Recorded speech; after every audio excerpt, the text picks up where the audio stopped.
चलिए बच्चों जुड़ जाइए और सबसे पहले सेशन को शेयर करिएगा। उसके बाद सभी लोगों के पास पहले शेयर कर दीजिए और लाइक वाले बटन को दबा दीजिएगा। जो लोग नए आएंगे सब्सक्राइब भी साथ में करते चलिएगा, क्योंकि क्लास का आनंद सभी लोग ले सके।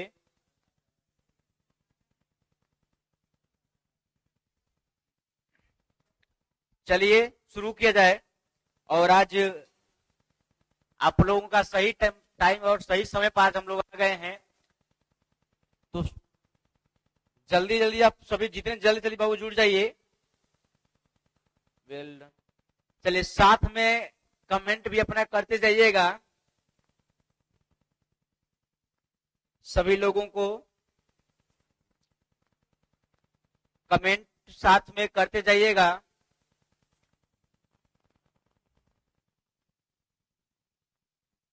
और आज हम लोगों का ये क्लास है तीसरा क्लास। हिस्ट्री का कौन सा क्लास है? तो हिस्ट्री का हम लोगों का तीसरा आज क्लास है। हिस्ट्री का तीसरा क्लास है और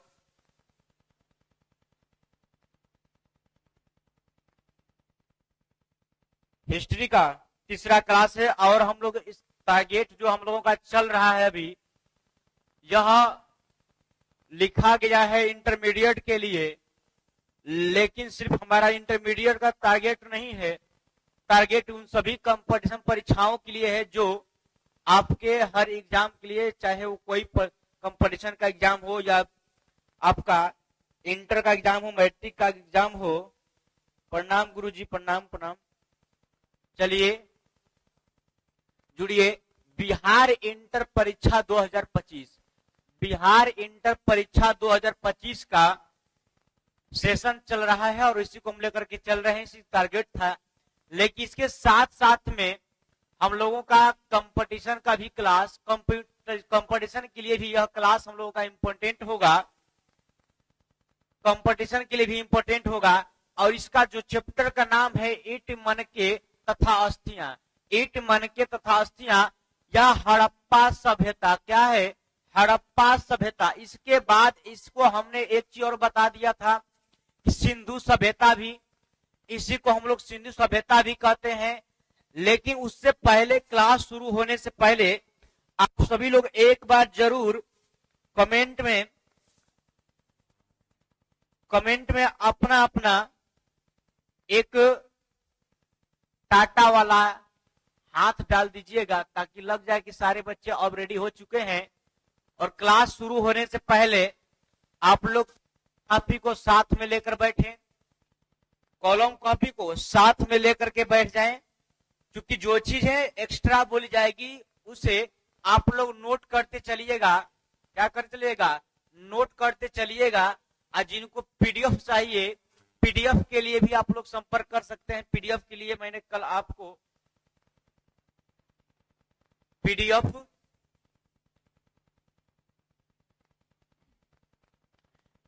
के लिए भी आप लोग संपर्क कर सकते हैं।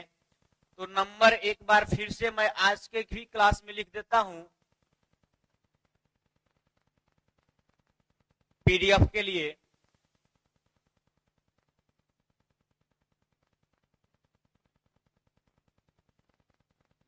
जिनको पीडीएफ चाहिए, इस नंबर पे एक बार हेलो अपना और पीडीएफ के लिए जरूर बोलिएगा। गुज्जन चौरसिया। चलिए बहुत बहुत धन्यवाद कि आप लोग जुड़े हैं और जुड़ करके और लोगों को जोड़ने का प्रयास करिए। इसके बाद हम लोग क्लास को शुरू करते हैं। लेकिन इससे पहले करते क्या है, क्लास को शुरू करने से पहले हम लोग करते क्या है कि जो हमने पीछे पढ़ लिया है, जो चीज हमने पीछे पढ़ लिया है उसका एक बार रिपीट कर देते हैं, ताकि आपको ताजे जो चीजें पुरानी हो गई है उसको ताजा हम लोग कर लेते हैं, उसको हम लोग दिमाग पर भी चढ़ा लेते हैं। ठीक है, तो हमारा चैप्टर का बाबू नाम क्या है? ईंट मनके तथा अस्थियां, यानी कि हड़प्पा सभ्यता।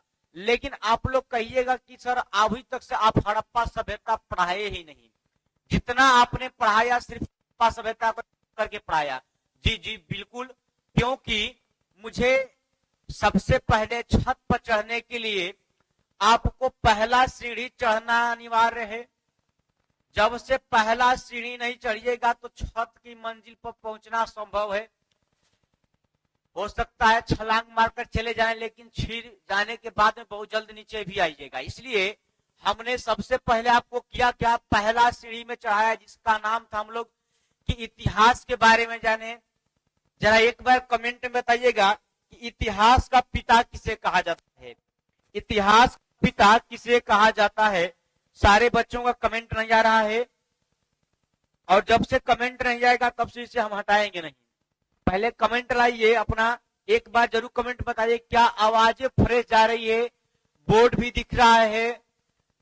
गुज्जन चौरसिया जी प्रणाम प्रणाम, सभी लोगों को प्रणाम। एक बार जरूर अपना, एक बार अपने अपने यूट्यूब से अपने अपने कमेंट बॉक्स में एक बार जरूर लिखिए जय हिंद।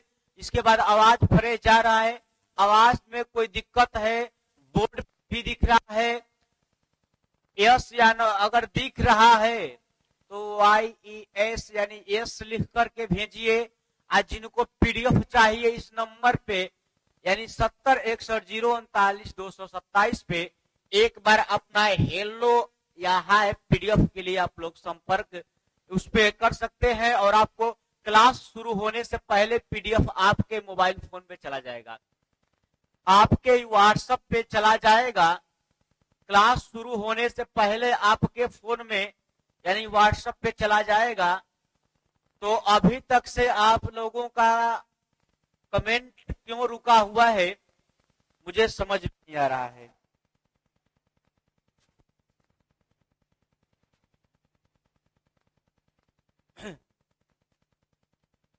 कमेंट क्यों रुका हुआ है बाबू, ये तो बहुत दुखद घटना है। आप लोग सुना देते हैं कि कमेंट रोक लेते हैं, कमेंट रुकता है तो हम लोगों का मन वो थोड़ा सा डाउन हो जाता है, लेकिन डाउन होने नहीं देंगे। तो आइए हम लोग शुरू करते हैं। पहले जो चीजें रिपीट कर लेते हैं। हमने पहले आपको पढ़ा जय हिंद सर, खबरों की क्रांति जय हिंद। हमने पहले आपको पढ़ाया था कि इतिहास क्या है। तो इतिहास किसे कहते हैं, बीती ही बातों का अध्ययन करना इतिहास कहलाता है। इतिहास का पिता हेरोडोटस को कहा जाता है। इतिहास को 3 काल खंडों में बांटा गया, आद्य ऐतिहासिक, प्रागैतिहासिक, आद्य ऐतिहासिक और ऐतिहासिक में। पीछे का रिपीट थोड़ा फास्ट करेंगे। आद्य प्रागैतिहासिक, आद्य ऐतिहासिक और ऐतिहासिक। हमने आपको प्रागैतिहासिक काल के बारे में बता दिया था, जिसमें कोई लिखित स्रोत नहीं मिलता है, जिसमें कोई लिखित स्रोत नहीं मिलता है। प्रागैतिहासिक काल को भी 3-4 खंडों में बांटा गया, पाषाण काल में बांटा गया। पाषाण काल क्यों इसका नाम दिया गया, क्योंकि पाषाण काल नाम इसका पड़ने का वजह क्या था कि इस काल में लोगों ने, मानव ने पत्थरों के औजार, पत्थरों के हथियार बनाया करते थे, इसलिए इसे पाषाण काल का नाम दिया गया। और पाषाण काल को भी 4 वर्गों में बांट दिया गया, 4 वर्गों में बांट दिया गया। पूरा पाषाण काल, नव पाषाण काल, मध्य पाषाण काल, उसके बाद ताम्र पाषाण काल में। तो हमने पूरा पाषाण काल के बारे में पता, जो पूरा पाषाण काल के बारे में बता दिया था। उसके बाद आए आपका नव पाषाण काल में। अच्छा एक बार बताइए, आग का खोज किस काल में हुआ था, आग का खोज किस काल में हुआ था। सभी बच्चे नहीं जुड़ पाए हैं, एक बार अपने सेशन को बाबू शेयर कर दीजिए। क्योंकि क्लास हो चुका है तो क्लास शुरू के साथ साथ में सेशन को जुड़ना है, और क्लास आप लोग शेयर नहीं करते हैं।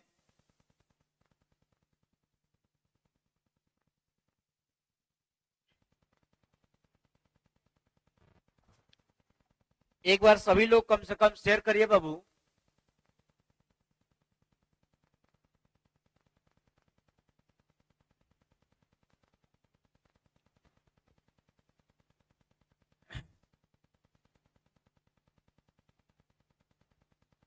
एक बार सभी बच्चे लोग शेयर कर दीजिए,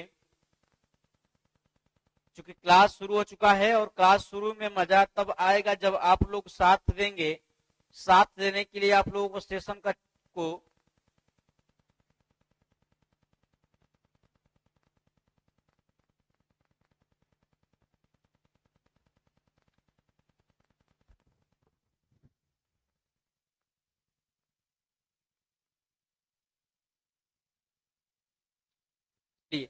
अब हमने आपका समय बहुत लिया, अब समय को न गवाएंगे, अब चलेंगे हम लोग अपने टॉपिक की तरफ।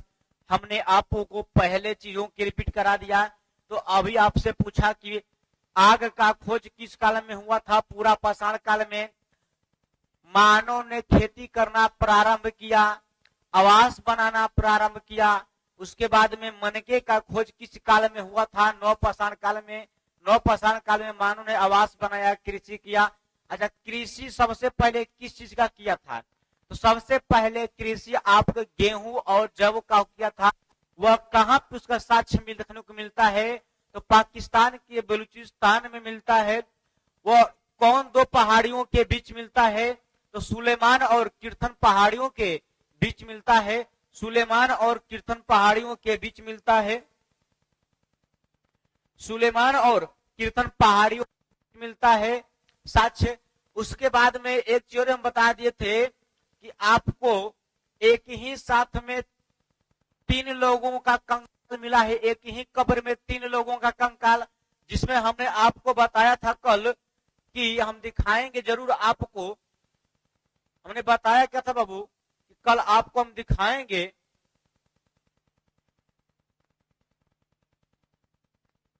और उसे हम दिखा देते हैं।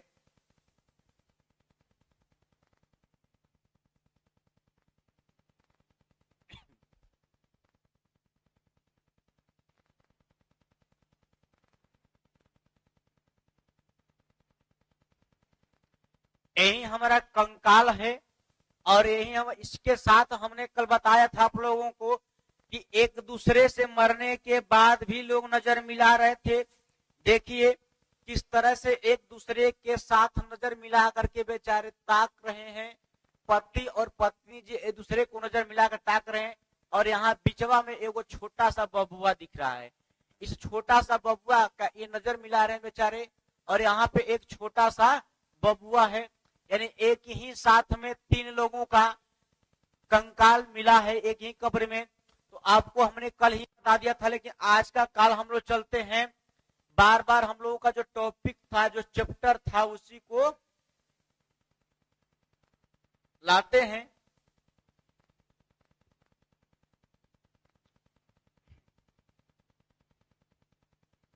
चलिए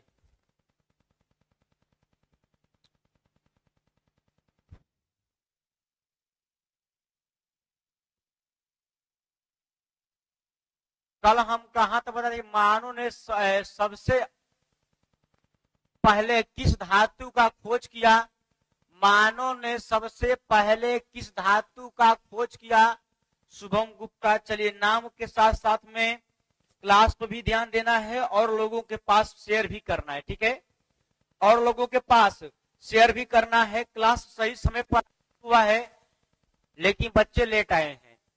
प्रतिदिन हम लेट होते थे तो बच्चे समय से, आज जब हम आज समय से हुए तो बच्चे ही लेट से। तो कल से हम दोनों लोग सुधर जाएंगे और दोनों लोग समय पर आ जाएंगे और दोनों लोग समय के साथ शुरू करेंगे। हमने बाबू कल ही आप लोगों को इसके बारे में ताम्र प्रसारण काल के बारे में बताया था। धातु का सबसे पहले खोज, धातु का खोज किसमें हुआ था? तो ताम्र प्रसारण काल में। इसलिए उसे क्या कौन सा नाम दिया गया? ताम्र प्रसारण काल नाम दिया गया, जिसमें तांबा का खोज किया था और उसी कारण से उसका नाम क्या दिया गया? ताम्र प्रसारण काल नाम दिया गया। इसके बाद हम लोग पढ़ लिए थे प्रागैतिहासिक काल के बारे में। आज हम लोग चलते हैं आद्य ऐतिहासिक काल के बारे में। किसके बारे में? आद्य ऐतिहासिक काल के बारे में। चूंकि इतिहास को 3 वर्गों में बांटा गया था, हिस्ट्री को 3 वर्गों में बांटा गया था, 3 कालखंडों में, प्रागैतिहासिक, आद्य ऐतिहासिक और इसके बाद में ऐतिहासिक। किसमें? ऐतिहासिक में बांटा गया था। हम लोग प्रागैतिहासिक काल के बारे में पढ़ लिए थे। आज हम लोग पढ़ेंगे आद्य ऐतिहासिक काल के बारे में। किसके बारे में? तो आद्य ऐतिहासिक काल के बारे में हम लोग पढ़ेंगे, जहां से हमारा दूसरा जो है आद्य ऐतिहासिक काल। आद्य ऐतिहासिक काल proto historical history, proto history, historic history, यानी इस काल के बारे में हम लोग पढ़ेंगे। आते हैं इसके बारे में पढ़ते हैं, आद्य इतिहास काल के बारे में पढ़ते हैं और जानते हैं क्या था आद्य इतिहास काल। देखिए इतिहास का मतलब हुआ कि बिल्कुल कहानी की तरह जानू। क्या है? बिल्कुल कहानी की तरह जानिए, उसके बाद उसी को हम लोग कहते हैं इतिहास। एक बार अभी लोग आप लोगों का कमेंट नहीं आया कि क्या आवाज आप लोगों के पास सही से जा रही है, कभी कभी कट जा रही है? आवाज आ रही है? चलिए, आद्य इतिहास काल के बारे में हम लोग जानते हैं। तो इतिहास का वह काल जिसमें मानव का, जिसमें लिखित स्रोत मिलता है लेकिन पढ़ा नहीं गया, कोई साक्ष्य पढ़ने का नहीं मिलता है, तो कह सकते हैं आद्य इतिहास काल वह काल था। या इतिहास का वह कालखंड जिसमें, इतिहास का वह कालखंड जिसमें लिखित स्रोत मिलता है, लिखित स्रोत मिलता है, उसे हम लोग कहते हैं आद्य इतिहास काल कहते हैं। किंतु लिखित साक्ष्य नहीं मिले हैं। अच्छा, लिखित स्रोत,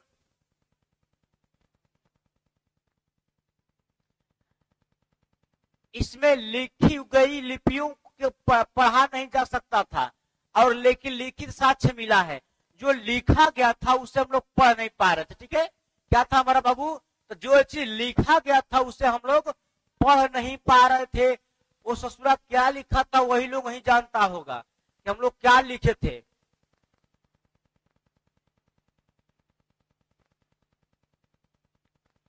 थोड़ा जूम कर देते हैं ताकि आपको अच्छे से बोर्ड पर दिखे।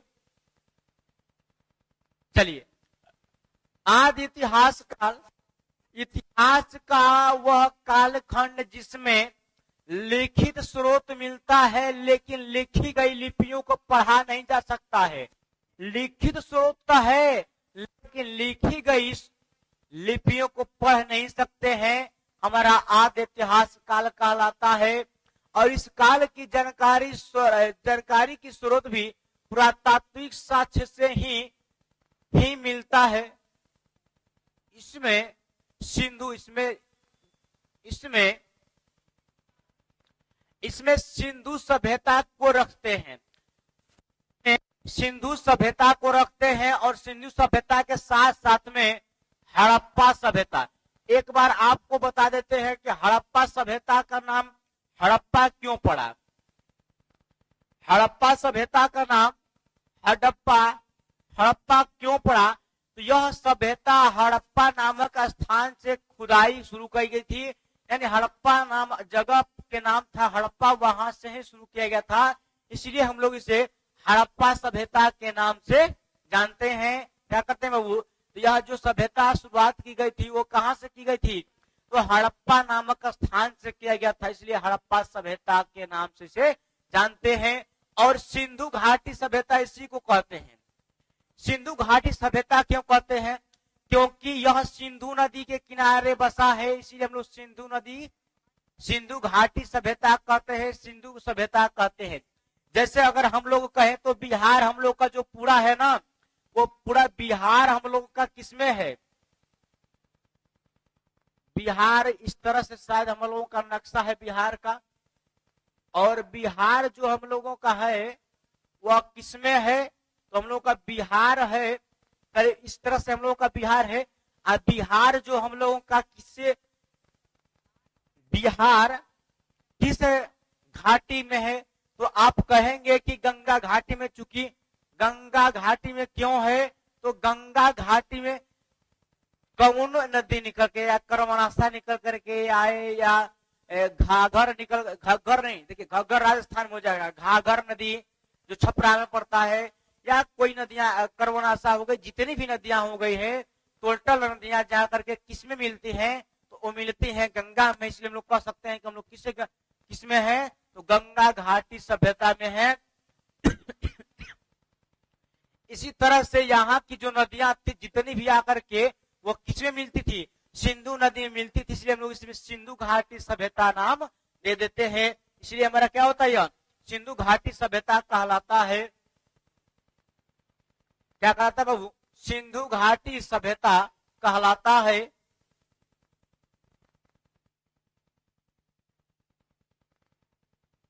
इतिहास का मतलब हुआ कहानी जानिए, ठीक है?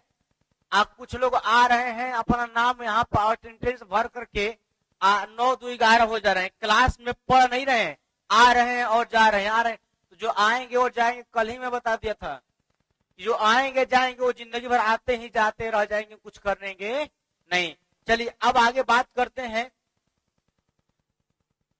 तो आदि ऐतिहासिक काल के बारे में पहले हम सिंधु सभ्यता के बारे में फिर से जान लेते हैं। यह सभ्यता सिंधु नदी के तट पर मिला था, इसलिए इसे हम सिंधु घाटी सभ्यता कहते हैं, और इसकी सबसे पहली जानकारी हड़प्पा की खुदाई से हुई थी, इसलिए हम लोग हड़प्पा सभ्यता भी कहते हैं। सिंधु सभ्यता का नाम सिंधु सभ्यता क्यों पड़ा? अभी हमने बता दिया कि हम लोग बिहार, कौन सा हम लोग बिहार, जो हम लोग बिहार है वह किस घाटी में है? तो वह गंगा घाटी में हम लोग है। किसमें है? गंगा घाटी में। उस तरह से क्या है कि सिंधु नदी के किनारे बसा, सिंधु नदी के किनारे बसा सिंधु सभ्यता, इसलिए हम लोग इसे सिंधु सभ्यता के नाम से जानते हैं। आइए एक बार थोड़ा देख लेते हैं मैप में, इसके बाद देख लेते हैं। और इसे हम लोग हड़प्पा, सबसे पहले इस सभ्यता की खोज कहाँ से शुरुआत की गई थी? तो वह शुरुआत की गई थी हड़प्पा से, इसलिए हम इसे किसमें हड़प्पा सभ्यता का भी नाम दे देते हैं। हम लोग हड़प्पा सभ्यता का भी नाम, हम हड़प्पा सभ्यता के नाम से भी इसे जानते हैं। समझ में आ रहा है कि नहीं? समझ में आ रहा है कि नहीं रे बउआ? एक बार कमेंट में बता देना। इसका विकास कब हुआ था? तो 2500 ईसा पूर्व से लेकर के 750 ईसा पूर्व तक था माना जाता है, और यह विश्व की सबसे पहली शहरी सभ्यता थी। क्वेश्चन आपको देगा, क्वेश्चन आपको दे भी सकता है कि सिंधु सभ्यता का नाम हड़प्पा सभ्यता क्यों पड़ा?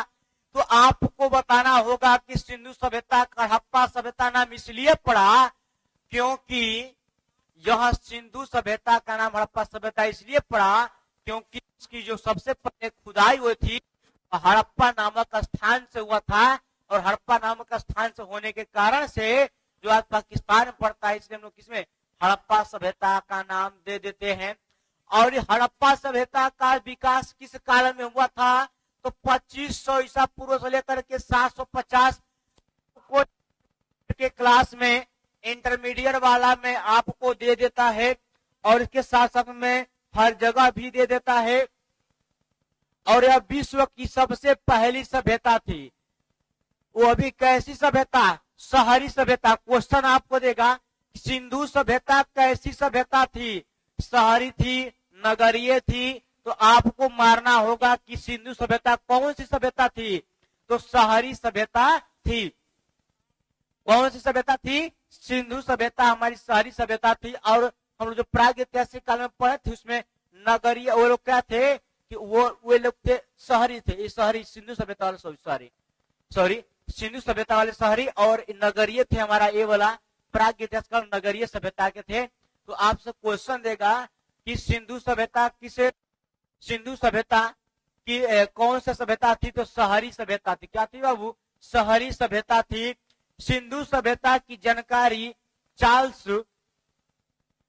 मैसन ने 1826 ईस्वी में दिया था। सिंधु सभ्यता की जानकारी किसने दिया था? तो चार्ल्स मैसन ने दिया था। कब दिया था? तो 1826 ईस्वी में आपको चार्ल्स मैसन ने सिंधु सभ्यता की जानकारी दी थी। ठीक है, इसके बाद हम लोग आगे बढ़ते हैं। तो सबसे पहले आपके 1921 में क्वेश्चन बड़ा इंपोर्टेंट है, क्वेश्चन बड़ा इंपोर्टेंट है, इसे ध्यान से समझना। 1921 ईस्वी में तत्कालीन भारतीय पुरातात्विक सर्वेक्षण विभाग के महानिदेशक सर जॉन मार्शल के समय, यानी उस समय वहां का राजा कौन था? तो उस समय राजा थे जॉन मार्शल, और इनके ही कार्यकाल में राय बहादुर, यहाँ पे गलती लिख दिया गया क्या जी, राय बहादुर दयाराम साहनी ने हड़प्पा सभ्यता की खोज की थी। यानी हड़प्पा सभ्यता का खुदाई किससे करवा? ये तो बेचारा ठहरा राजा, तो राजा तो जाएगा नहीं खुदाई करने के लिए, लेकिन इसने आदेश दिया, किसको आदेश दिया था? तो राय बहादुर दयाराम साहनी को आदेश दिया कि उसे खोदिए, क्योंकि वहां पे लोग घर, थोड़ा सा आपको दिखा देते कि उस समय का लोग कैसे रहते थे। ठीक है, वहां आपको ला देते हैं, थोड़ा सा हम 1 मिनट।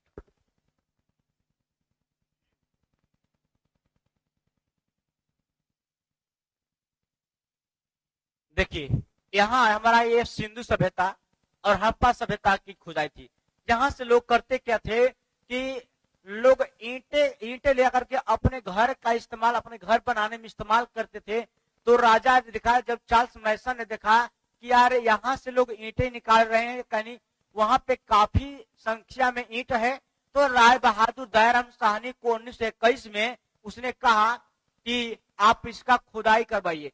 और एक बार तो 1826 में इसका खोज हो गया था, 1826 में इसका खोज हो, लेकिन उसे ज्ञान नहीं था कि यहाँ पे है भी।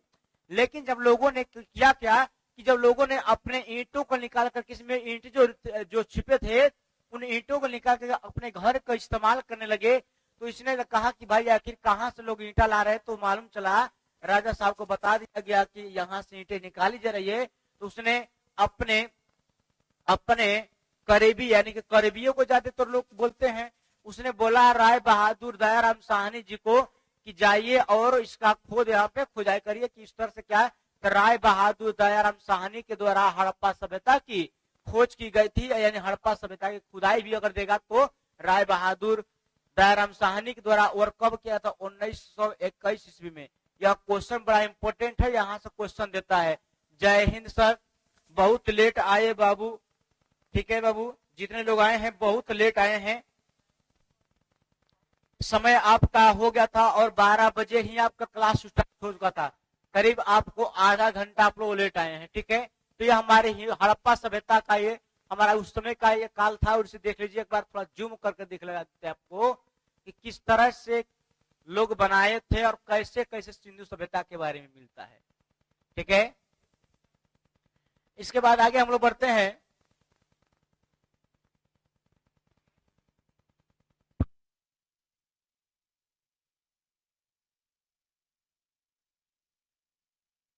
आइए थोड़ा सा हम लोग इस मैप के माध्यम से जान जाते हैं कि सिंधु सभ्यता का जो वह सिंधु सभ्यता किस प्रकार से फैला था और कहां कहां फैला था। तो हमारा सिंधु सभ्यता जो है,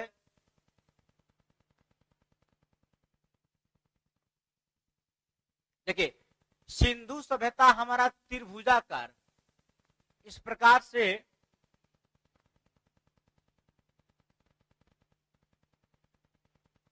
करीब इस तरह से उसका यह फैलाव था, यहां से यहां तक था। लेकिन ध्यान दीजिएगा, एक और इसका यहाँ पे कुछ चीजें मिल जाती है, तो करीब इस तरह से यह था। क्या था? इस तरह से था। तो आपको बता दें कि इस सभ्यता का विस्तार कैसे हुआ था। यह क्वेश्चन आपको देगा कि सिंधु सभ्यता, सिंधु मिट्टी रहा है क्या जी, यहां से इस तरह से और यह इस तरह से था ये। तो अगर आपसे क्वेश्चन देगा, और बोलेगा कि सिंधु सभ्यता का आकार कैसा था, तो सिंधु सभ्यता का आकार त्रिभुजाकार था। प्रभु त्रिभुजाकार था। अच्छा, दिख नहीं रहे, थोड़ा कलर हम इसका चेंज कर लेते हैं। देखिए यहां से ऐसे था और इस प्रकार से ऐसे था। क्या था? ऐसे था। ठीक है, ये हमारा त्रिभुज के आकार का दिख रहा है कि नहीं? तो त्रिभुज के आकार का था।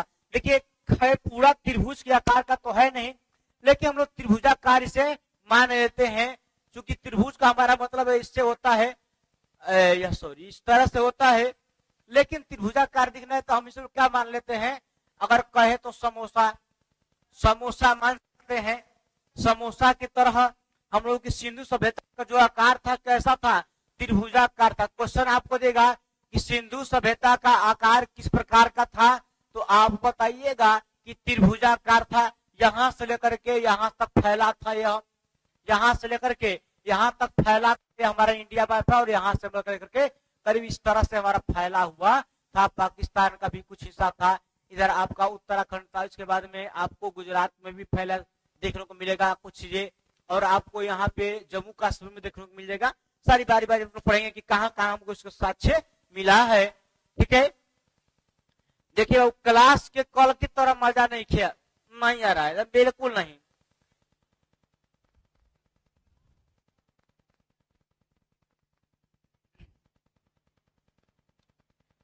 चलिए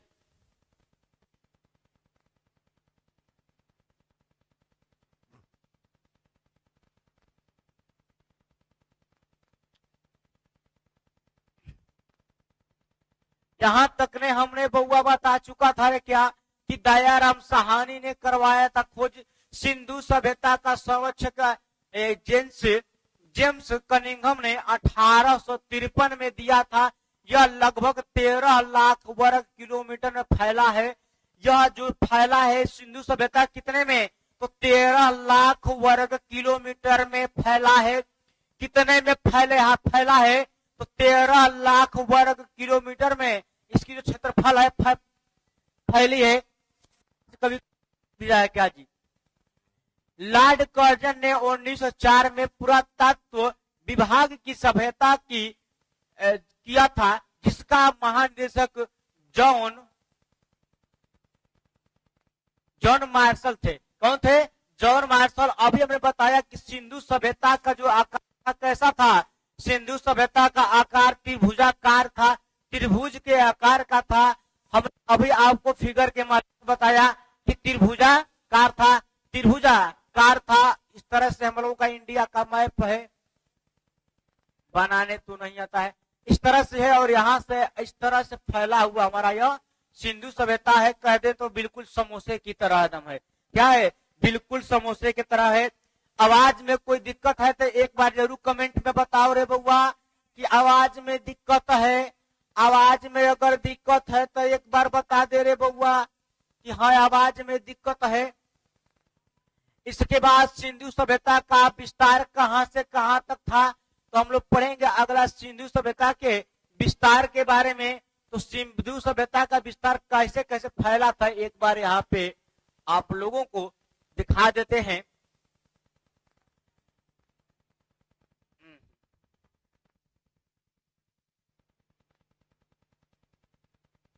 देखिए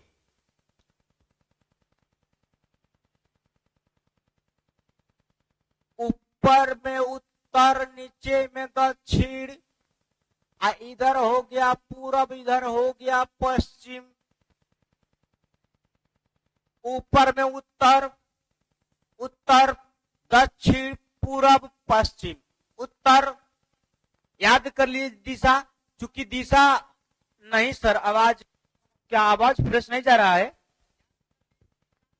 आपको जब मिलेगा कब पढ़ने के लिए, आपको इसके बारे में कब पढ़ना होगा, जब आप कंपटीशन में जाइएगा और वहां पे बोलिएगा कि हमें रीजनिंग पढ़ना है, तो वहां पे आपको डायरेक्शन की जरूरत होगी। तो याद कर लीजिए ऊपर में उत्तर, नीचे में दक्षिण, ऊपर में उत्तर, नीचे में दक्षिण पूरब पश्चिम, ऊपर में उत्तर, उत्तर दक्षिण पूरब पश्चिम, उत्तर दक्षिण पूरब पश्चिम, उत्तर दक्षिण पूरब पश्चिम, उत्तर दक्षिण पूरब पश्चिम। ठीक है, यह हमारा दिशा हुआ और यहीं से हमारा फैला हुआ था। इसकी पश्चिमी सीमा, पश्चिम सीमा यानी यह वाला सीमा क्या कहलाता है, तो पाक उल्टा है क्या जी? इधर ना होगा पश्चिम जी, आए हो पश्चिमी हमारा पूरब इधर हुआ, पूरब। ठीक है, हाँ ठीक है, ठीक है, ठीक, कोई बात नहीं। चलिए पश्चिम में पाकिस्तान के सुल्का गेंडोर, सुल्का क्या है? सुल्का गेंडोर, सुल्का गेंडोर है जो किस नदी पर है? याद रखिएगा सिंधु सभ्यता का पश्चिमी छोर, सिंधु सभ्यता का पश्चिमी छोर क्या कहलाता है? तो आपका इसका जो मेल कहां तक फैला है, तो सुल्का गेंडा, तो गेंडादोर तक फैला है। कहां तक फैला है? तो सुल्का गेंडोर तक फैला है। और सुल्का गेंडोर किस नदी पर है? तो दासक नदी के तट पर स्थित है। यह किस नदी पर स्थित है? तो नदी के दासक नदी तट पर स्थित है। इसके बाद हम लोग उत्तर की तरफ चलते हैं ऊपर, तो हमारा उत्तर है, उत्तर का जो सीमा है कश्मीर के मांडवा, क्या है? कश्मीर के मांडवा पर। और यह किस नदी पर है? तो चिनाब नदी के तट पर स्थित है। चिनाब नदी के तट पर स्थित है। उत्तर में कौन सा? उत्तर में चिनाब नदी, मांडवा, जम्मू कश्मीर। उत्तर में इसका क्षेत्र कहां तक है? तो मांडवा, उत्तर में जम्मू कश्मीर, मांडवा। और किस नदी पर है? तो चिनाब नदी पर स्थित है। इसकी खुदाई जगपति जोशी ने कब किया था? तो 1942 ईस्वी में, 82 ईस्वी में किया था। तो याद रखिएगा कि आपकी सिंधु सभ्यता का पश्चिमी भाग कहां तक फैला है? तो याद रखिएगा कि कहिएगा पाकिस्तान का शुल्क गांगेडोर जो किस नदी पर है? तो दासक नदी पर स्थित है, या दासक नदी पर है। और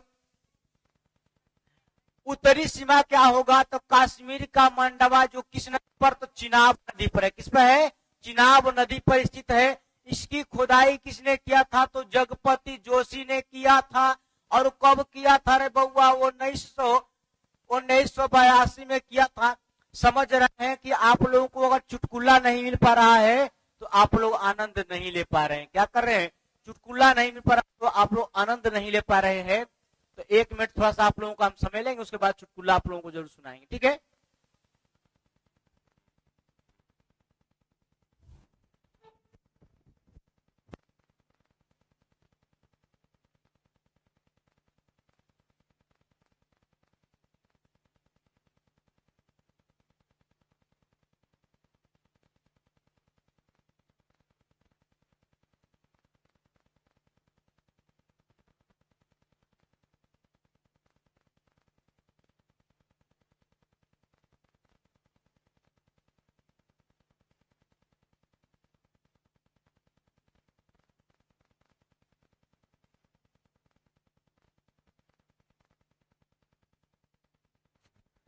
चलिए,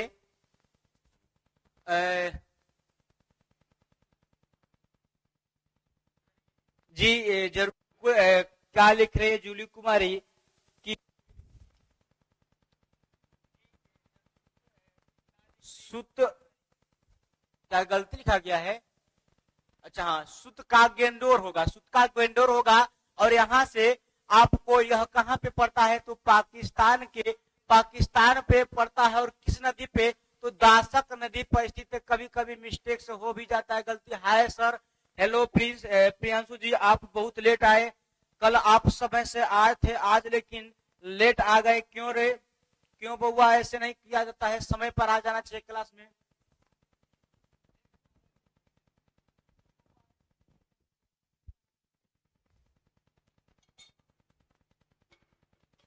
चलिए,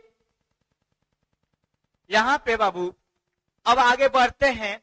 इसके पूर्वी प्रदेश के पूर्वी सीमा उत्तर प्रदेश के आलमगिरीपुर में स्थित है, जो हिंडन नदी के तट पर स्थित है। यह इसकी खोज यज्ञदत्त शर्मा के नेतृत्व में इसका उत्खनन हुआ था। तो आपको पता कि उत्तर में कौन है? तो उत्तर में जम्मू कश्मीर का मांडवा जो किस नदी पर? तो चिनाब नदी पर है। पश्चिम में क्या है? तो पाकिस्तान का सुत का डोर, गेंगडोर, ऐसा नाम की कहने में भी पता लग रहा है। तो किस नदी पर है? तो दासक नदी पर। किस नदी पे? तो दासक नदी पर है। और आपके आगे पूर्वी सीमा जो इसका है उत्तर प्रदेश के आलमगिरीपुर में स्थित है, जो हिंडन नदी के तट पर स्थित है। और इसका खुदाई किसने करवाया था? इसके किसके नेतृत्व में? कि यज्ञदत्त शर्मा के नेतृत्व में इसका खुदाई किया गया था। कुछ लोग मुझे बुरा कहते हैं और कुछ लोग मुझे अच्छे कहते हैं। हाय सर, अंतिमा देवी है। कुछ लोग मुझे बुरा कहते हैं, कुछ लोग मुझे अच्छे कहते हैं। और हम यह सोचते हैं कि जो लोग जैसा होते हैं वैसा ही सोचते हैं। तो लोगों के विचार पे न जाइए, अपने आप को बदलिए। अब कुछ लोग तो यो लोग पढ़ता है, इसीलिए पढ़ता भी है। अच्छा, एक बार अपने आप से सवाल कीजिएगा, कभी अपने आप से अब सवाल कीजिएगा कि आखिर मैं पढ़ रहा हूं तो क्यों, पढ़ने का वजह क्या है, मैं पढ़ करके क्या करूंगा। अपने आप से एक बार क्वेश्चन कीजिए, आपको आंसर जरूर आपका दिल आंसर देगा कि आपको पढ़ करके क्या करना है। इस तरह से लोग, बहुत सारे लोग पढ़ते हैं, हम भी पढ़ते हैं, लेकिन यार पढ़ करके करेंगे क्या, लेकिन पढ़ करके करेंगे क्या, यह मुझे मालूम नहीं है। यह तो मालूम होना चाहिए ना कि आखिर हम पढ़ रहे हैं तो क्यों पढ़ रहे हैं और पढ़ करके क्या करेंगे। यह बात का हमें इस बात का मालूम होगा तब तो सबसे पहले अपने आप से क्वेश्चन पूछिए, अपने आप से क्वेश्चन डालिए कि हमें पढ़ रहे हैं, हमको पढ़ करके क्या करना है, आपको आंसर मिल जाएगा। हम देख रहे थे कब्बे का क्लास में सुस्ती पढ़ाता, सोचे बातें लेते हैं। तो आपको बता दें कि इसका उत्तर में कौन सा, तो उत्तर में आपका उत्तर प्रदेश का, अभी हम लोग का सटा राज्य उत्तर प्रदेश है, कबो कबो को उत्तर प्रदेश कर देता है, भुला के मत कहिएगा ना तो योगी बाबा भड़क जाएंगे, बुलडोजर बाबा बैठे हैं बगल में, भड़क जाएंगे कि हमारे उत्तर प्रदेश को ऊपर काहे कर रहा है। ठीक है, तो गिरिपुर में है और किस नदी पर, हिंडन नदी के तट पर है। इसका उत्खनन किसने करवाया था, तो यह करवाया था यज्ञदत्त शर्मा के नेतृत्व में हुआ था। इसका अब सिंधु सभ्यता का दक्षिणी छोर कौन सा है, तो दक्षिणी छोर आपका निचला जो छोर है महाराष्ट्र है, महाराष्ट्र का दैमाबाद है जो प्रवरा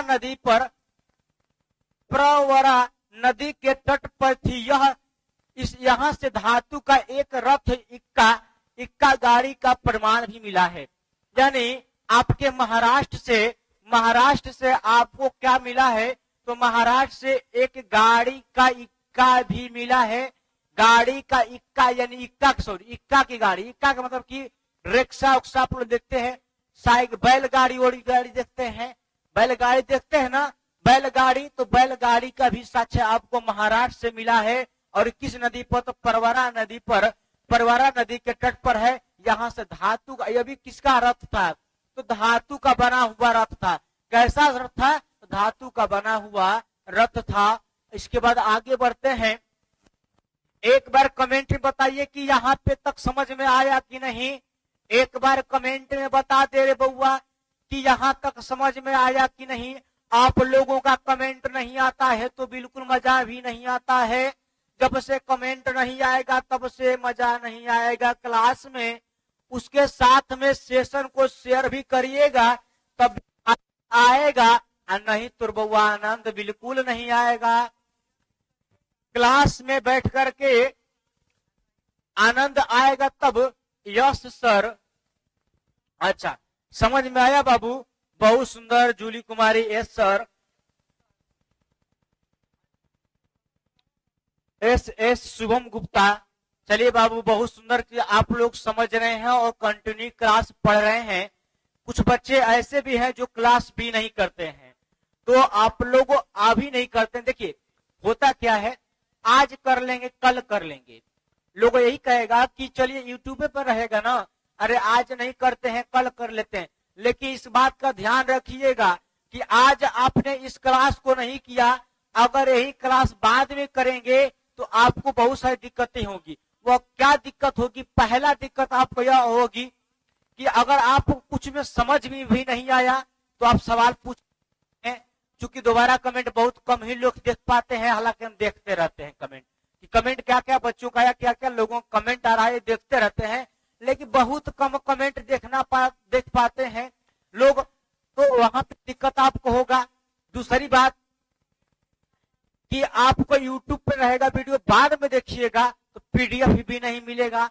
अगर उस समय आपको पीडीएफ चाहिए तो पीडीएफ भी मिल जाता है, तो आराम से आप पढ़ लेते हैं। जितने लोग जुड़े हैं उतने लोगों का कमेंट अभी तक से नहीं आया, तो यह कहीं न कहीं अफसोस की बात है, दुखद घटना है। दुखद व्यक्त किया जाता है कि आप लोगों का कमेंट नहीं आ रहा है, आप लोगों का कमेंट नहीं आ रहा है।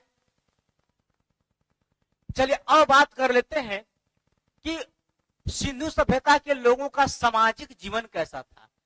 सिंधु सभ्यता के लोगों का सामाजिक जीवन कैसा था, उस वहां के लोग किस तरह से जीवित रहते। जैसे हम लोगों का है, तो हम लोगों को गांव देहात में, क्योंकि हम लोग भी गांव करने वाले हैं, तो गांव देहात में एक क्या चीज होता है, सुबह जागना है, सुबह जागना है। अगर किसान है, क्या है रे बबुआ, किसान है तो आपको खेत के तरफ दौड़ लगा देना है।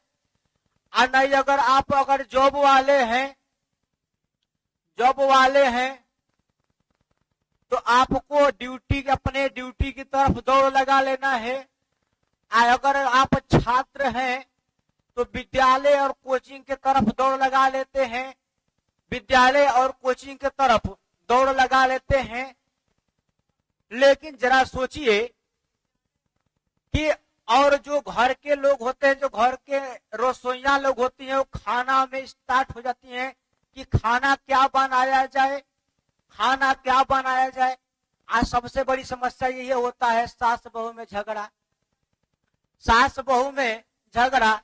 खाना बनाने के लिए जो बहू है पूछेगी कि खाना क्या बनेगा, सास कहेगी हमरो नहीं मालूम कब बनेगा। अगर कोई झगड़ा रहेगा तो जब झगड़ा रहेगा तो क्या कहेगी, हमारा ना मालूम, जो बनाओ के बनाओ, जाके जो बनाना है जा करके बनाओ। इस तरह से आप करते थे, आपके समय हो रहा है। लेकिन जब सिंधु सभ्यता के लोग थे तो सिंधु सभ्यता का सामाजिक जीवन कैसा था, और आपको कुछ ऐसे भी आपके गांव देहात में देखने को मिल जाता है कि सामाजिक मतलब कि समाज के नाम पे कुछ लोग, समाज के आड़ में कुछ लोग खेल भी करते हैं, यानी समाज के नाम पर लोगों को लूट रहे हैं। या सामाजिक रूप से अगर कह दे तो लोगों गांव देहात में झगड़ा भी होता है, मारपीट भी होता है, तो गांव के सरपंच मुखिया मिलकर समझा लेते हैं। आज के जमाना में फिल्मों में देखते होंगे, तो इस समय के लोग जो थे, उस समय का लोग थे, उनका सामाजिक ऐसा था, इनके बारे में हमें पढ़ना है। तो सिंधु सभ्यता के समय समाज के लोग के स्वरूप मातृसत्तात्मक था, और इस सिंधु सभ्यता का समाज 4 वर्गों में बांटा गया था। मातृसत्तात्मक का मतलब हुआ कि मातृ देवी का पूजा पाठ करते थे। एक मातृ देवी थी जिनका पूजा पाठ लोग करते थे। आज के हमारे समय में तो हजारे देवी देवता उत्पन्न हो गए हैं। हर घर में, हर मोहल्ले में, हर चौक चौराहे पर आपको मिल जाएंगे देवी देवता, हर जगह आपको मिलेंगे। लेकिन उस समय का यह भी मिलता है, उस समय का प्रमाण यह भी मिलता है कि मातृसत्तात्मक उन लोगों का जीवन था, यानी कि मातृ देवी का पूजा करते थे लोग, मातृ देवी का पूजा पाठ किया करते थे, इसलिए उस लोग कह सकते हैं मातृसत्तात्मक था। और सिंधु सभ्यता का समाज 4 वर्गों में बांटा गया था। कितने वर्गों में, तो 4 वर्गों में बांटा गया था। पहला है विद्वान वर्ग, योद्धा वर्ग, व्यापारी और श्रमिक वर्ग। तो इम्पोर्टेंट क्वेश्चन आप लोगों के लिए होगा। यह क्वेश्चन क्या होगा बउआ, तो यह क्वेश्चन बड़ा इम्पोर्टेंट होगा, बड़ा मजबूत होगा। आपको क्वेश्चन यह भी दे सकता है कि सिंधु सभ्यता के लोगों का सामाजिक जीवन कैसा था, सामाजिक जीवन कैसा था, तो मातृसत्तात्मक था। क्या था बाबू, मातृसत्तात्मक था। और उन्हें सभ्यता को 4 वर्गों में बांटा गया था, विद्वान वर्ग, योद्धा वर्ग, व्यापारी वर्ग और श्रमिक वर्ग। जो श्रमिक वर्ग बहुत ही महत्वपूर्ण है। तो आपको क्वेश्चन देगा तो छूटेगा कि नहीं, अरे छूटना नहीं चाहिए ना, छूटेगा तो समझिए कि मेरा पढ़ाया हुआ, मेरा चिल्लाया हुआ गला फाड़ के सारे चीजें नष्ट हो जाएंगी, इसलिए छोड़ना नहीं है। आप क्लास में आ रहे बाबू तो जाना चाहिए। और उस समय के लोग भोजन किस प्रकार से करते थे, क्योंकि हम लोग यह भी जान गए कि आखिर लोगों ने पूजा पाठ मातृ देवी का किया करता था। उसके बाद हमने यह भी जान गया कि लोग किस तरह से रहते थे, उनका भरण पोषण किस तरह से चलता था, किस तरह से पूजा पाठ में लोगों का नृत्य लगा रहा था। उसके बाद में हम जानेंगे आखिर उनका जो भोजन था, उन लोग भोजन किस तरह से और क्या चीज प्रकार के। आज हम लोगों के समय में देखिए तो सराबहारी अगर जाइए आपके शादी विवाहों में तो आपको लौकेगा पहले नंबर कुकुर भोज, जिसको लोग गांव के लोग दादा लोग कहते हैं कि कुकुर भोज कौन चला दिया है, ये कौन चला दिया रे कुकुर भोज। तो कुकुर भोज का मतलब हुआ कि खड़ा होकर के खाना। और उसमें यहाँ वहां पे उस समय का लोग क्या खाते तो नहीं मिला, लेकिन अब बता देते हैं कि कुकुर भोज के साथ साथ में आज के समाज में देखिए तो शाकाहारी, मांसाहारी और सर्वाहारी लोग हैं। सर्वाहारी लोग जो सब कुछ खाते हैं, सर्वाहारी मांसाहारी जो मांस मछली खाते हैं मांसाहारी, और उसके बाद शाकाहारी जो शुद्ध भोजन करते हैं शाकाहारी कहलाते हैं। तो उस समय का जो लोग थे भोजन उनका था, सिंधु सभ्यता के लोग शाकाहारी और मांसाहारी दोनों प्रकार के थे, यानी कि वह मांस मछली भी खाते थे और उसके साथ साथ में वो लोग शुद्ध भोजन का भी उपयोग करते थे, जिस समय आज हम लोग का दौर चल रहा है उस तरह से भी लोग थे। उसके बाद आगे बात करते हैं सावधान प्रणाली क्या थी। सिंधु सभ्यता के लोग अपने मृतकों का 3 प्रकार से अंतिम संस्कार करते थे। हमने आपको कल बताया था, कल हमने बताया था कि संस्कार कितने प्रकार के गांव के लोग या हम लोग बहुत तरह के लोग बोल देते हैं कि बहुत पढ़ल लिखल तेज तरार है बउआ, बहुत पढ़ल लिखल तेज तरार है, लेकिन इसके अंदर संस्कार नाम का चीज नहीं है, शिष्टाचार नाम का चीज नहीं है। लेकिन जरा उनसे पूछिए कि संस्कार कितने प्रकार के होते हैं, यह क्वेश्चन आप लोगों से है। संस्कार कितने प्रकार के होते हैं कमेंट बॉक्स में बताइएगा, संस्कार कितने प्रकार के होते हैं। तो हमने बता दिया था कि 16 प्रकार के आपके संस्कार होते हैं, लेकिन सिंधु सभ्यता के जो लोग थे वह 3 प्रकार के अंतिम संस्कार करते थे। सबसे अंत का संस्कार दाह संस्कार हो गया, मुंडन संस्कार हो गया, या आपका विवाह समय भी होता है, कन्यादान का समय है। किस प्रकार 16 संस्कार हैं। तो आपको बता दें कि 3 प्रकार के अंतिम संस्कार करते थे, यानी अंतिम चरण में लोग 3 प्रकार के संस्कार करते थे। लेकिन अभी तक से कमेंट में किसी बउआ का या किसी बबुनी का या किसी बच्चा बच्चिया का नहीं आया कि संस्कार कितने प्रकार के होते हैं। कल का क्वेश्चन अभी मैं करूंगा, आप लोगों को जवाब भी देना होगा। जो मैंने कल पढ़ाया था वो चीज पूछूंगा, आपको बताना होगा कमेंट बॉक्स में। क्या करना होगा, कमेंट बॉक्स में बताना भी होगा, नहीं तो बहुत मार मराओगे। यहीं से मार देंगे हम, बातें से, छड़ी से नहीं मारेंगे तो बात।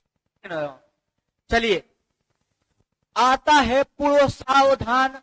पूर्व सावधान में मृतकों के कब्र में दफनाने की परंपरा, यानी कि हमने बताया था कि मृतक को कब्र में दफना देते थे। लोग क्या करते थे तो कब्र में दफना देते थे। कब्र का मतलब कि उसे एक बॉक्स में बंद कर करके उसे दफना देते थे। तो पहला था लोगों का कि वो लोग कब्र में दफनाते थे।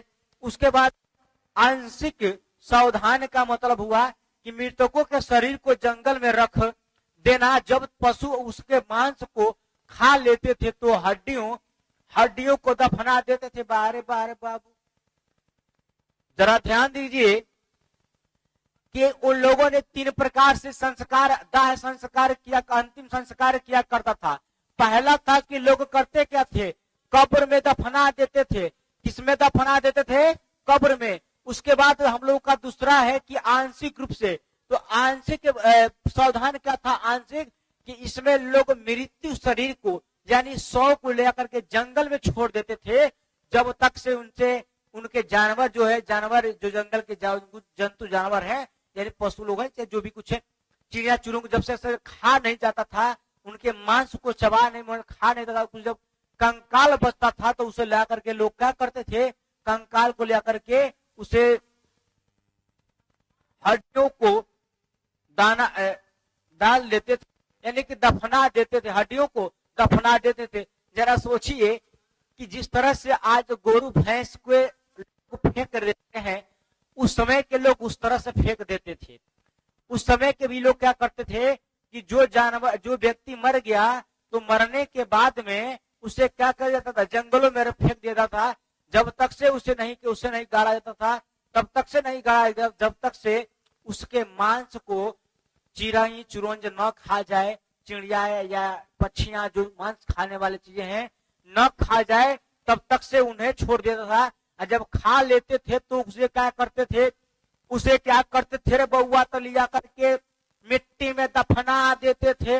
और हमारा अंतिम संस्कार आता है दाह संस्कार। दाह संस्कार में मृतकों को जलाने की परंपरा है, मृतकों को जलाने की परंपरा है। हमने कल ही बता दिया था कि आपको हिंदू धर्म में होता क्या है कि लोग रेयर केस में ही किसी को दफनाते हैं, अन्यथा उसे जलाने देते हैं। तो यह परंपरा अभी जीवित है, लेकिन यह परंपरा जीवित नहीं है, यह परंपरा अभी जीवित है ईसाई धर्म में। लेकिन हमारा जो शरीर को करके जानवर खा जाते थे और उसे खाया जाता था, यह परंपरा नहीं है। तो यहाँ तक से आपको क्लास कैसा लगा, एक बार कमेंट में आपको पीडीएफ बाबू मिल जाएगा, पीडीएफ मिल भी गया होगा। तो आज का क्लास हमारा यहीं तक रहा, आज का क्लास हमारा यहीं तक रहा। लेकिन इससे पहले हम लोग करते क्या है कि पीछे वाले क्लास को, हाय सर है, पीछे वाले क्लास का एक बार रिपीट कर लेते हैं। पीछे वाले क्लास का हम लोग रिपीट कर लेते हैं, प्राग इतिहास काल से हम लोग रिपीट कर लेते हैं और क्वेश्चन आपसे पूछेंगे।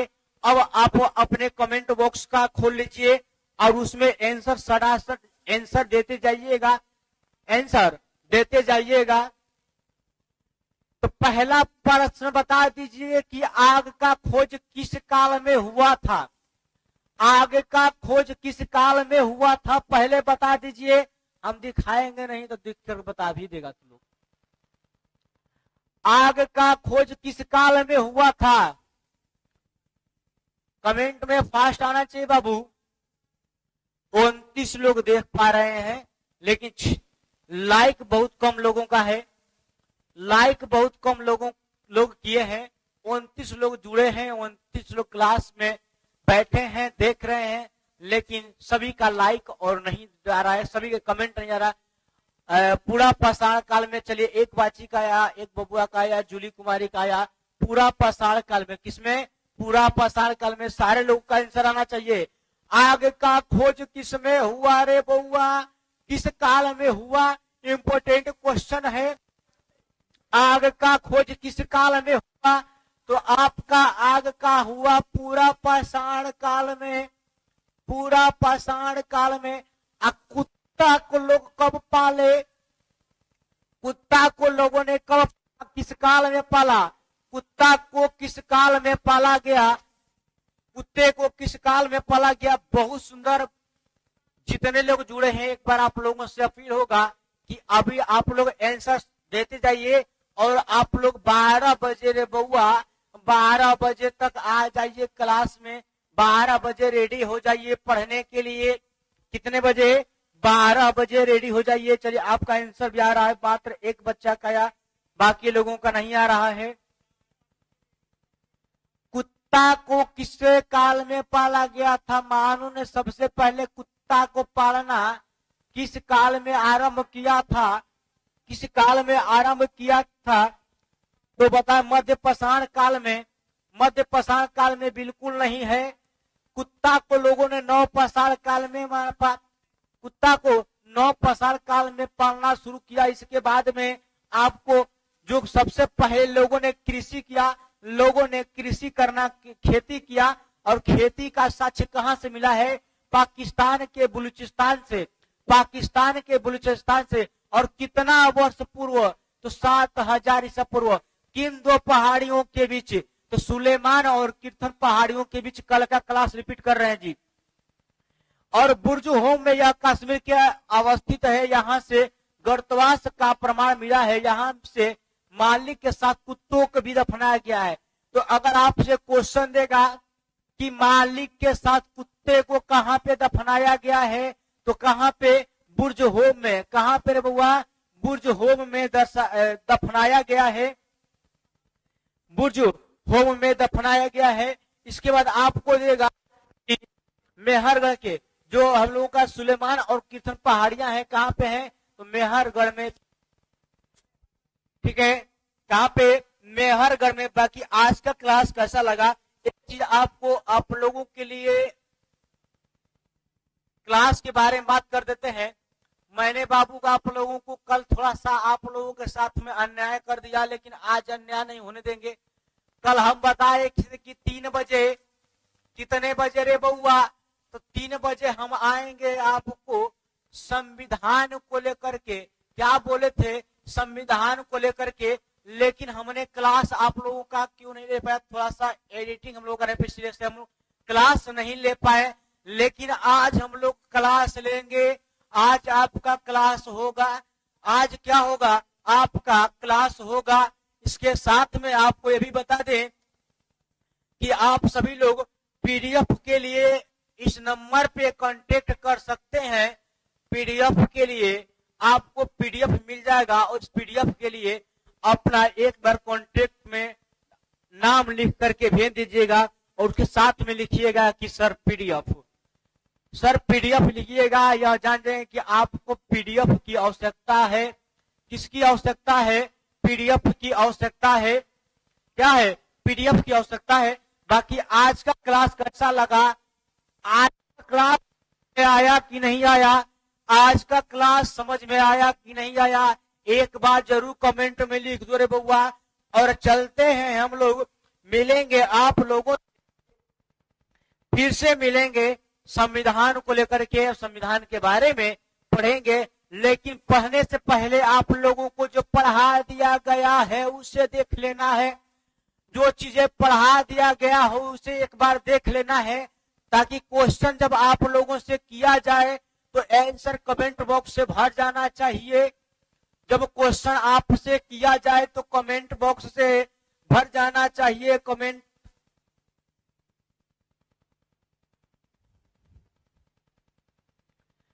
क्लास समझ में, आज का क्लास अगर समझ में आया है, आज का टॉपिक समझ में आया है, तो एक बार कमेंट बॉक्स में जरूर लिख दीजिए जय हिंद सर। शुभम गुप्ता, प्रणाम प्रणाम। चलिए, बहुत सुंदर, बहुत आशीर्वाद हो, और पढ़ें आप लोग, मन से पढ़ें। हालांकि आशीर्वाद देने लायक मैं नहीं हूँ, आशीर्वाद लेने लायक हूँ, लेकिन इतना सहयोग जरूर करने वाला हूँ कि आपके लिए अगर मैं मेहनत कर रहा हूँ। आपको बता दें कि आपका मात्र 1 घंटे का भी क्लास नहीं होता है। क्या होता है बाबू, 1 घंटे का भी क्लास नहीं होता है, लेकिन इसके पीछे हम लोगों का 4 से 5 घंटे का, 4 से 5 घंटे का मेहनत होता है। कितने, 4 से 5 घंटों का मेहनत होता है आपके 1 घंटा के क्लास के पीछे। लेकिन इस बात का ध्यान दीजिएगा कि जरा सोचिए कि अगर आपके लिए हम अगर 4 से 5 घंटा एक क्लास के लिए लगा सकते हैं, तो क्या आप अपने लिए 2 घंटा समय नहीं दीजिएगा, अपने लिए 2 घंटा समय नहीं दीजिएगा। एक बार पढ़ा रहे उसमें पढ़ लीजिए, एक बार पढ़ा के हट जाएंगे, एक उस बार देख लीजिए वीडियो को। हालांकि एक बार पढ़ने के बाद आपको याद हो ही जाएगा, एक बार पढ़ने के बाद याद हो ही जाएगा, इसमें तो कोई दो राय है नहीं। तो अपने से, अपने आप से सोचिए कि क्या मैं आपके लिए इतना कर सकता हूं, तो क्या आप नहीं कर सकते हैं। अभी आप लोगों का कमेंट क्यों बहुत पीछे चल रहा है, कमेंट में बहुत पीछे चल रहा है, कमेंट का इंतजार है। हम लोग कल का जो क्लास था एक बार आपको स्क्रीनशॉट लेवा देते हैं, आप स्क्रीनशॉट ले लीजिए। क्या करिए बाबू, स्क्रीनशॉट लेकर के रख लीजिए। जिनको पीडीएफ नहीं मिला है अभी तक से, जिनको पीडीएफ नहीं मिला है स्क्रीनशॉट लेकर के रख ले और लिख लीजिएगा, नोट्स बना लीजिएगा।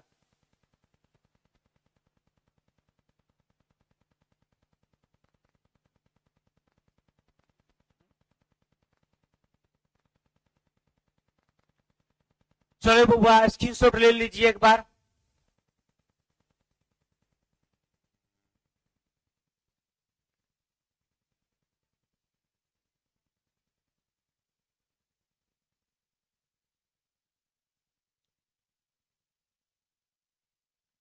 ले लिए होंगे, आगे बढ़ा देते हैं, यहां तक ले लीजिए, स्क्रीनशॉट ले लीजिए और नोट्स बनाते चलिएगा। क्योंकि नोट्स, हालांकि नोट्स की आवश्यकता क्या है, जो हम किताब में जो हम रफ में लिखेंगे वो क्यों न अपने आप के दिमागों में लिख लेते हैं। दिमाग में होगा तो कभी पढ़ लेंगे, नोट्स में होगा तो संपपड़ी खा जाएंगे बेच करके, नोट्स में होगा तो संपपड़ी पापड़ी वाला आएगा और सम पापड़ी बेच करके खा जाएंगे।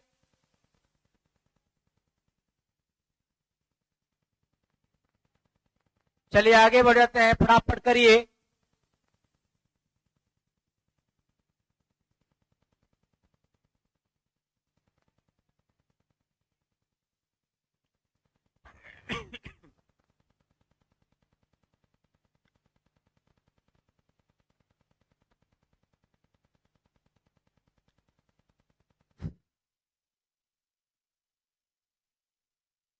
जितने लोग जुड़े हैं बाबू, सभी लोगों का कमेंट नहीं, मजा भी नहीं आ रहा है क्लास में, ठीक है। लेकिन अपने समय पर आप 3 बजे जरूर जुड़िएगा।